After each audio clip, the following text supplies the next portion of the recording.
Hey, it's LeahLeah, and you just heard my newest single, Don't Touch, right here on 7WoveN StatiC. You can listen to it again along with more of my music on all streaming platforms, including Apple Music and Spotify. Visit my website, www.leahleahmusic.com, for a direct link and more great content. That's www.leahleahmusic.com. And I'll love you forever if you follow me on Instagram. My handle is @LeahLeah SATX. You can also find me on TikTok and YouTube with the exact same handle, @LeahLeah SATX.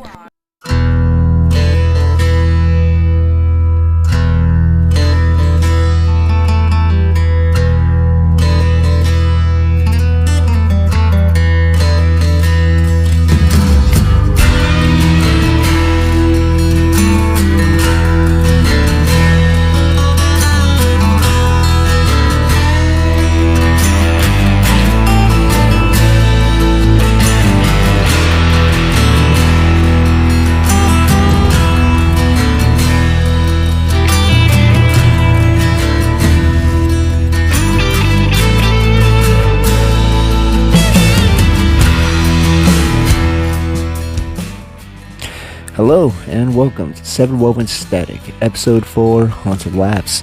I'm your host, David Jr. If you listen to Episode 3, Monster Bloodlines, this episode is going to be comically different. I hope you enjoy your holidays and have a laugh at the stories presented in this episode. Once you dive into the realm of true crimes and the real monsters in the world, you kind of need to take a break and watch a couple episodes of SpongeBob SquarePants just to clean the plate. If you like true crime or horror story podcasts, I have a couple of recommendations. Sword and Scale and Serial Killers are my go-to for true crimes. And in the horror genre, the No Sleep Podcast, Campfire Radio Theater, and Wrong Station Podcasts for more horror story listening. Special thanks to LeahLeah for being featured in this episode's featured artist with her original single, Don't Touch. What future episodes, I'm reaching out to local artists and friends to be featured artists in upcoming episodes. If you have an interest, or if you would like to be a featured narrator for any of the stories, please let me know at 7woven.static@gmail.com. Once again, that's 7woven.static@gmail.com. Let's get rocking and rolling and have a good laugh. This is 7WoveN StatiC, Episode 4, Haunted LaughS.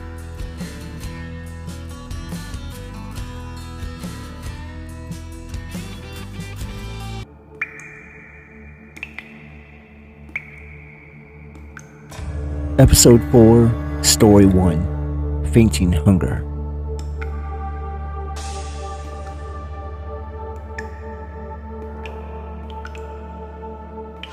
In the heart of the bustling city of Bangsville, Kim, a new vampire with a particular condition, found herself in quite the conundrum.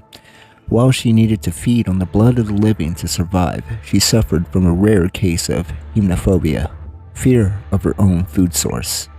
Kim, with her sharp fangs and cape, billowed in the night breeze, prowling the dark alleyways in search of a suitable victim. However, at the mere sight of blood, she would faint dead away, leaving her potential dinner bewildered and unharmed.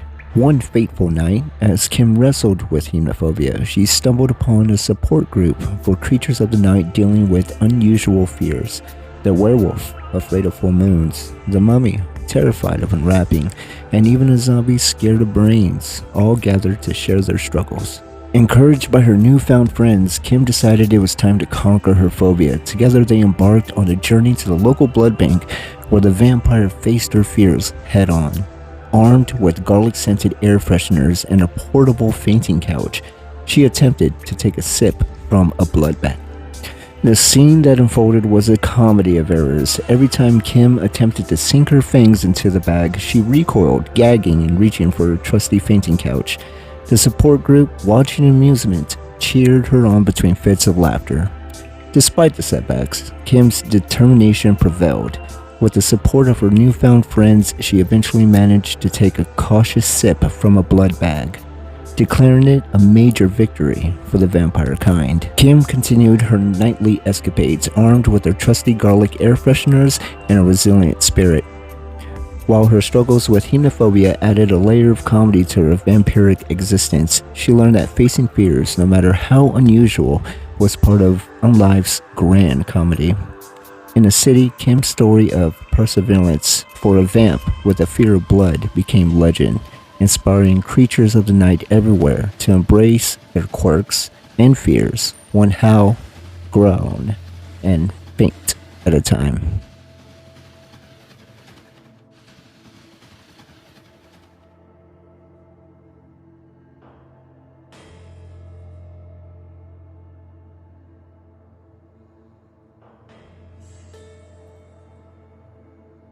Episode 4, Story 2, Mummy's Curse.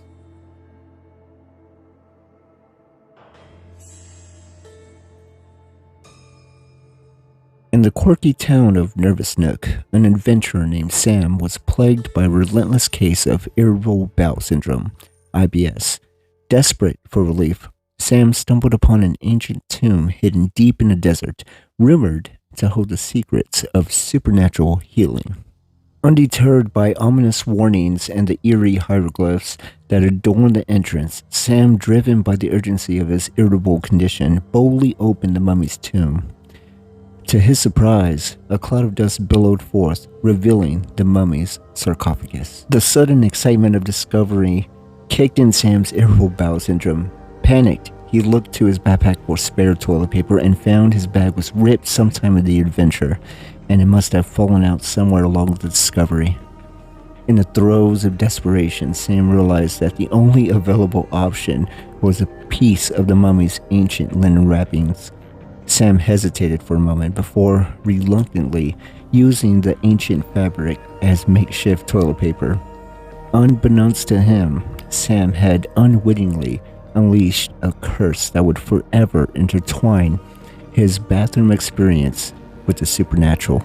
From that day forward, every time Sam visited the restroom, the mummy materialized, appearing in a cloud of linen and ancient dust.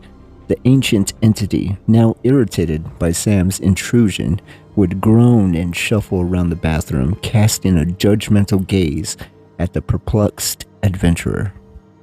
Sam, caught between laughter and terror, soon found themselves negotiating with the disgruntled mummy.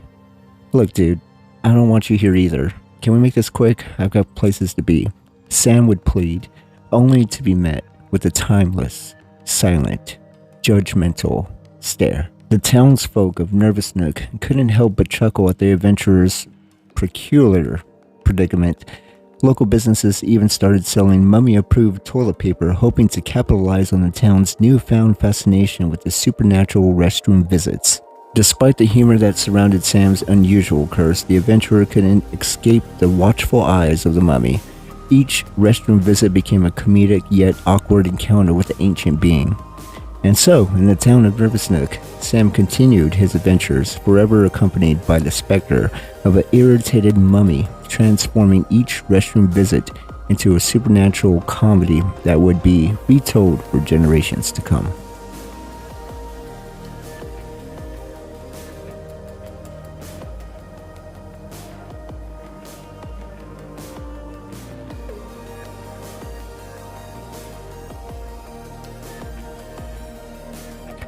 Episode 4, Story 3, Dog's Best Friend.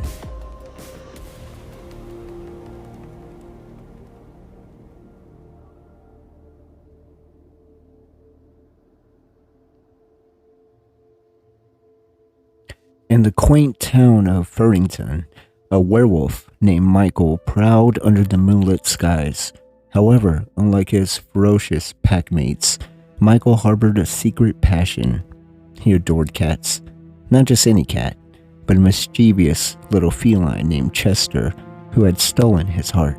Michael, with his shaggy fur and keen senses, had managed to keep Chester hidden from the prying eyes of his pack. Each night, the werewolf transformed into a friendly canine version of himself, taking long moonlit strolls with Chester through the sleeping town. The moonlit escapades were Michael's escape from the wild world of his pack, a secret joy he held close to his furry heart. Little did he know that a nosy packmate named Fang Snar had caught a whiff of the cat companionship. One fateful night, as Michael and Chester frolicked in the moonlight, a pack ambushed them. The ferocious growls of his packmates echoed through the night, threatening to expose Michael's secret. As the pack closed in on Chester, Michael's heart sank. His love for the cat sparked a ferocity within him that even his pack hadn't witnessed before. With a guttural howl, Michael transformed into his full werewolf form, ready to defend his feline friend. The ensuing battle was a spectacle of fur and fang, claws and teeth clashing beneath the moon's watchful gaze. Michael, fueled by the protective instinct of a cat-loving werewolf, fought valiantly against his packmates. Chester, sensing the impending danger, darted into the shadows, leaving Michael to face the pack alone. In a surprising turn of events, Michael, driven by his love for Chester, managed to outwit and outmaneuver his packmates, one by one. As the defeated pack retreated into the darkness, Michael stood victorious, panting heavily and covered in a mixture of injuries and cat-friendly werewolf vengeance. Chester cautiously emerged from the shadows, nuzzled against Michael, purring contently. From that night forward, Michael and Chester continued their moonlit escapades, but this time, they were free from the judgmental eyes of the pack. The tale of the cat-loving werewolf and his vengeful triumph over the pack became a legendary yarn in Furrington, a story told with a mixture of laughter and awe. Under the watchful moon, Michael and Chester revealed in their unique friendship, proving that even in the supernatural world, the bond between a werewolf and his cat could triumph over the howls of disapproval and the occasional fang showdown.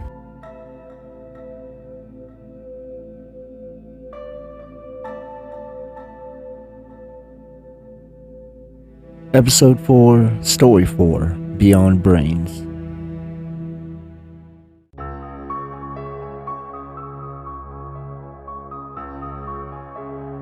In the eerie town of Grimtown, where the undead roamed the streets in search of brains and flesh, a zombie named Mort shuffled along with a peculiar dilemma. While his fellow zombies groaned for the taste of human flesh, Mort had an unusual craving for veggies. Mort's transition to a plant-based diet didn't sit well with his zombie comrades, who eyed him with confusion as he nibbled on carrots and lettuce. The sound of crunching vegetables echoed through the desolate streets, causing the other zombies to pause in their relentless pursuit of brains. The carnivorous undead community, baffled by Mort's dietary choices, convened a Fleshaholics Anonymous meeting. The undead support group tried to understand Mort's sudden preference for greens. "I just feel so sluggish after devouring brains, you know?" Mort explained, twirling a piece of celery between his decaying fingers. "But these veggies, they really give me that fresh and undead feeling." His fellow zombies exchanged puzzled glances, their vacant eyes struggling to comprehend Mort's newfound herbivorous tendencies. Nevertheless, Mort remained steadfast in his pursuit of a vegan lifestyle. The situation took a comedic turn when Mort started a zombie-friendly farmer's market in the graveyard, where he exchanged freshly picked vegetables with other zombies in return for the most decayed, mold-covered body parts. The scent of rotting produce mixed with decomposing flesh created an oddly harmonious, if not nauseating, atmosphere. Word of Mort's veggie paradise spread through Grimstown, attracting not only curious zombies but also the attention of a local health-conscious witch named Willow. Intrigued by Mort's commitment to a plant-based afterlife, she decided to brew a potion that would transform other zombies into vegans. As Mort's veggie-loving zombie community grew, they inadvertently disrupted the traditional zombie narrative. No longer content with moaning and mindlessly chasing humans, the undead now gathered in the graveyard for lively debates about the benefits of kale versus spinach. In a bizarre twist, the once fearsome horde of Grimstown became known as the Green Ghouls, a group of zombies advocating for a healthier afterlife. Mort, the accidental leader of this undead vegan revolution, roamed the streets with a glow of vitality, proving that even in the world of the undead, a change in the diet could lead to unexpected and hilariously wholesome consequences.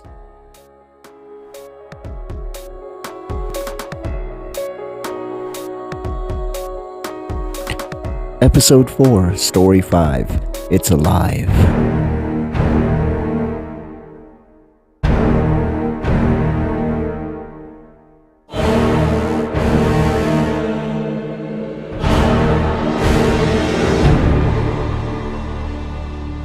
In the eerie solitude of Castle Frankenstein, Dr. Victor Frankenstein, renowned for his reanimation experiments, found himself consumed by loneliness.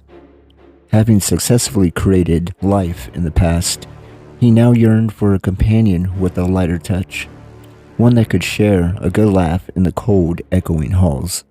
Driven by a madcap idea, Victor decided to embark on his most peculiar experiment yet, a comedy companion. He gathered body parts from various sources, carefully selecting those with a knack for humor, wit, and impeccable timing. His macabre creation took shape on the operating table, a patchwork of comedic potential. As the stormy night raged outside, Victor brought his creation to life with a bolt of lightning, not for terror, but for laughter. The creature's eyes flickered open, revealing a spark of humor that danced within. And then the monster spoke. "Doctor, why did the chicken cross the road?" Well, it didn't. The mad scientist ran it over and brought it back to life. Victor, astonished, couldn't help but chuckle. His lonely castle resonated with the echoes of laughter, a sound long absent from its desolate halls. The comedy creation, affectionately named Chucklestein, quickly adapted to his new existence. Armed with a repertoire of classic jokes and a deadpan delivery, Chucklestein became Victor's comedic confidant. Late into the night, the two would exchange jokes, laughter reverberating through the castle. However, the town below, unaware of the mad doctor's unorthodox experiments, grew increasingly uneasy. Villagers exchanged whispers about strange sounds echoing from the castle Frankenstein, debating whether the mad scientist had taken his experiment to a new comical extreme. One moonlit night, a curious mob gathered at the castle gates, torches ablaze. Victor, realizing the gravity of the situation, decided to introduce Chucklestein to the world. As the castle doors creaked open, Chucklestein stepped forward, delivering a perfectly timed quip that sent the villagers into fits of laughter. "Wow, there's more people here gathered than all my body parts funerals put together." The once angry mob dissolved into mirthful camaraderie, charmed by the unexpected stand-up monster. Victor, relieved, watched as Chucklestein became a sensation in the town. Comedy shows were organized and Chucklestein's popularity soared. The once lonely doctor found solace not in the darkness of his experiments, but in the laughter that now echoed through the town. And so, in Castle Frankenstein, the mad scientist and his stand-up creation lived a peculiar, laughter-filled existence. Chucklestein, the comic monster, became a beloved figure, turning the tale of Castle Frankenstein into a story not of horror, but of unexpected hilarity.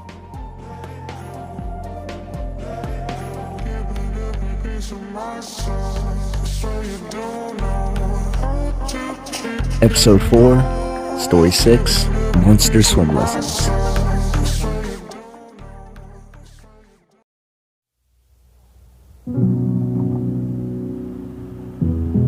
In the mysterious waters of the Black Lagoon, the infamous Gill Man, known for his aquatic prowess, harbored an embarrassing secret. He couldn't swim.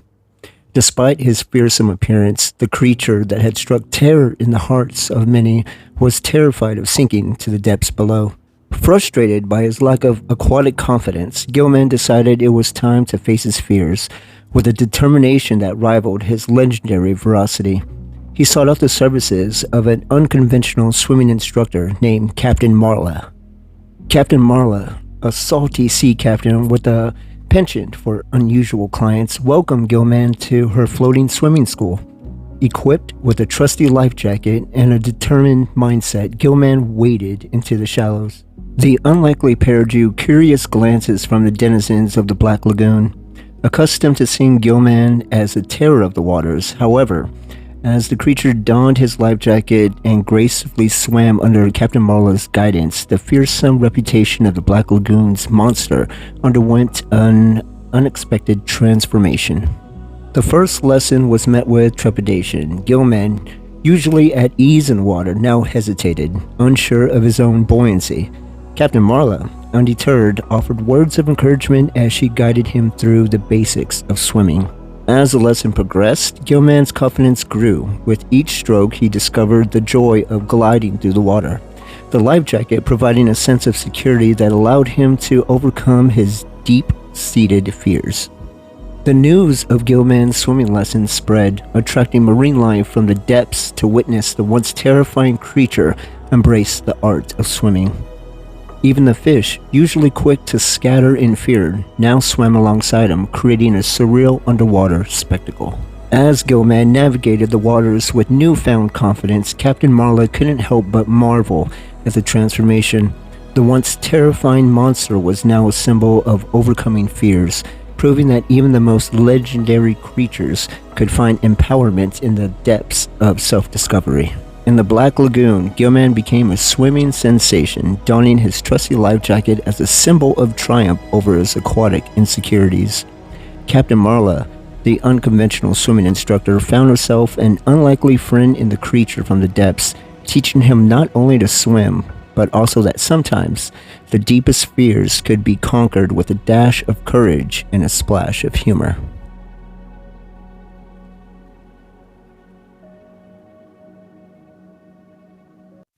Episode 4, Story 7, Believe in Gosh?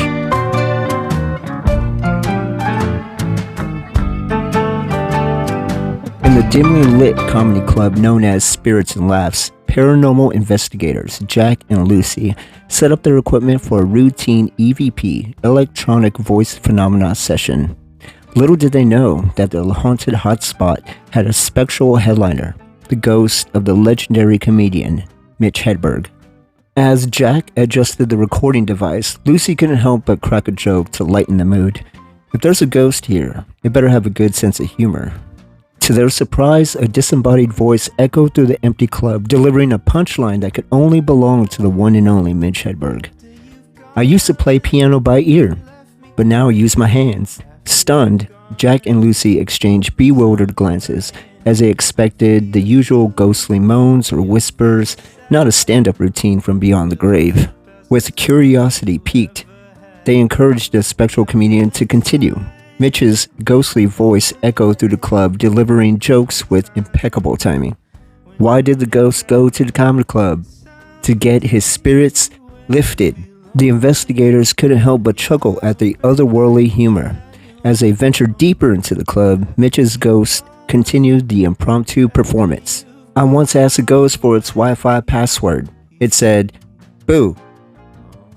You won't get it. The investigators, now thoroughly entertained, marveled at the unexpected turn their EVP session had taken. It seemed Mitch's ghost had found a new audience in the afterlife. As they wrapped up their investigation, Mitch bid them farewell in true comedic style. I'm here all eternity, folks. Don't forget to tip your spectral servers. The laughter echoed through the comedy club, leaving Jack and Lucy with a paranormal encounter they would never forget. The ghostly comedy styles of Mitch Hedberg had turned an ordinary EVP session into a night of otherworldly hilarity, proving that even in the afterlife, laughter was the best medicine for both the living and the dearly departed. After I'm gone, after the breakup, after I'm gone, You're gonna wake up, you will find you were blind to let somebody come and change your mind.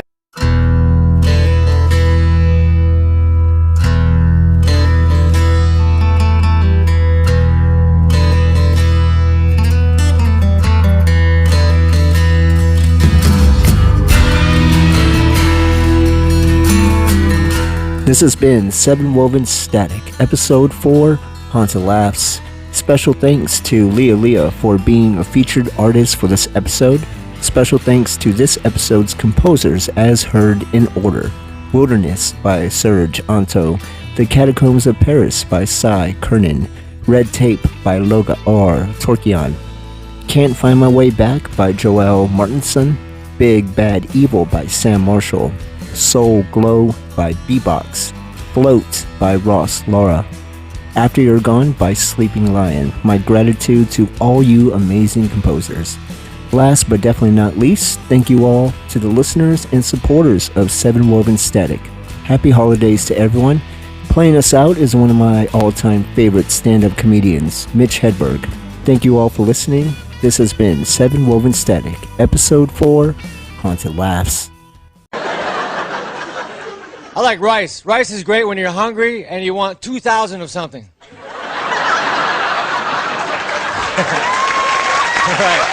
right. Yeah. My mom loves those applause breaks. Refried beans. I like refried beans. That's why I want to try fried beans, because maybe they're just as good and we're wasting time. I went to a pizzeria. I ordered a slice of pizza. The dude gave me the smallest slice possible. If the pizza was a pie chart for what people would do if they found $1 million, this dude gave me the donate to charity slice. I would like to exchange this for the keep it. I tried to walk into Target, but I missed. I think the entrance to Target should have people splattered all around. I was walking by a dry cleaner at 3 a.m. and the sign said, "Sorry, we're closed." You don't have to be sorry. It's 3 a.m. and you're a dry cleaner. It would be ridiculous for me to expect you to be open.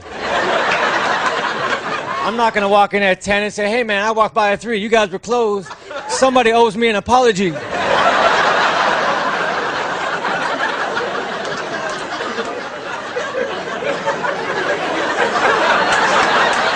I've been working. Hey, that's right. You guys did that for my mom. I find that Duck's opinion of me is very much influenced over whether or not I have bread.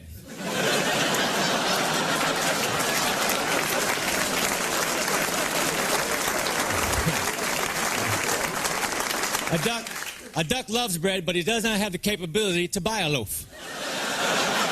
That's the biggest joke on the duck ever.